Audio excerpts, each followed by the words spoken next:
Forge, Chapter 19.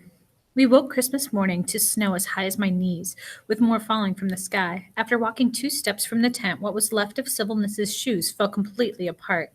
"What am I supposed to do now?" he asked as he fished out the leather scraps.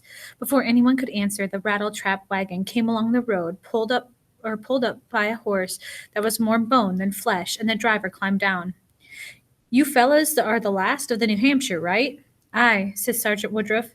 "Then this is yours. I can head back to the barn." The driver took 2 axes and a small cask from his wagon and handed them to Sergeant Woodruff. "Can your lads give the wagon a push? My horse could use the help." The sergeant called to us, and we pushed while the poor creature leaned into the harness until finally the wheels moved. We pushed it all the way to the spot in the road where it sloped downhill, and the driver called out his thanks. We walked slowly back to our hut site, passing a score of half-built cabins belonging to the Pennsylvania Regiment. The others studied the walls and remarked on a few framed chimney stacks. My thoughts were centered on that small cask, wondering what treasures lay inside. Any addition to our tools will help. The sergeant was sitting on a stump, prying open the lid of casks when we arrived. "Please tell me that's filled with nails, sir," Greenlaw said. "I hate to disappoint you, lad. It's only food." Our huzzah shook the snow. We feasted that morning. We ate a fist-sized piece of pork and enjoyed soup of dried peas cooked in heavily peppered water. Best of all was the piece of chewy pigskin we all had to gnaw on. I knew I could make mine last a full day at least. After we ate, the news came down the line that the horse that had pulled the wagon supply had died a short ways down the road. It took half the day to remove the harness without ruining either the leather or the nag's body. The wagon was finally pulled away by 4 fellows from the 8th Pennsylvania Regiment. The horse lay dead where he dropped. The officer's hut had been finished Christmas Eve, so the Sergeant Woodruff could now help fell trees for our use. With 3 fellows chopping, our pace of work increased, and by the end of the day we dragged 4 logs to our hut sites, stripped them of bark, and laid them, one per side, as the ground of logs of what could be our walls. "It'll take till summer to finish the poxy thing," Faulkner said. 'Twas hard to argue that.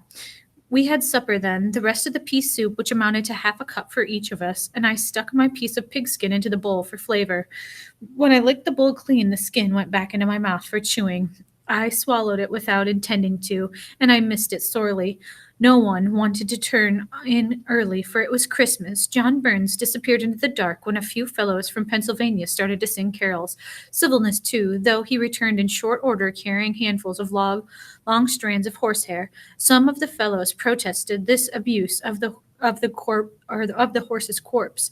"I just gave the poor beast a haircut and tail." Of the tail, he sat by the fire and perched his spectacles at the end of his nose to set the braiding of the horsehair. Though, if you were to ask me, I'd say the old horse is a waste of a good soup meat. Poxy's sentimental horse notions to the officers kept us hungry in '58 too. "You were in the army then?"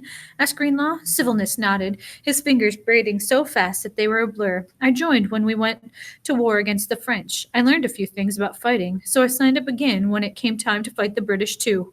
"Did you fight at Breed's Hill?" I asked. Sylvanus snorted. "I wish I had. I was in the troops who marched to Quebec that year. You think you're hungry now? Ha!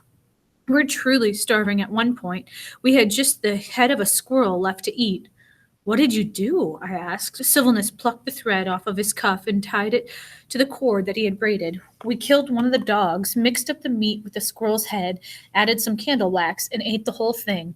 "I don't believe you," Benny said. "If you ever get that hungry, you will. You whelps is always caterwauling about your bellies and how you're going to die."